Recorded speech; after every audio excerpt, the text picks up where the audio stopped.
Okay, welcome. Let me show you something. Do you know you can customize your start menu? This start menu, this one, you can customize it and make it more the way you want it to be.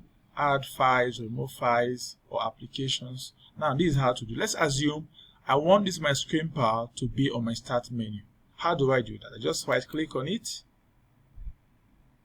and go to pin to start. Then come back to this.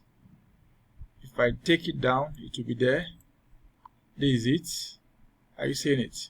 I can decide to take it to move it to the front. It's here.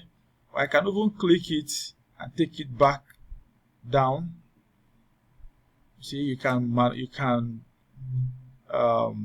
move it to any place you want. But the easiest way, you can just right click on it and move to the front so that you can see it as the first app you want. So then, let me also show you something again. You can also organize your files. Look at this file. You can also organize. Let's assume I want Microsoft Office to be in one place. Do you understand? So I can just click on this, place it inside this, click on this, and place it inside this. Now, if you look at it now, you see, all my Microsoft Office is in one folder. I can now name it and say, I can say Microsoft Office.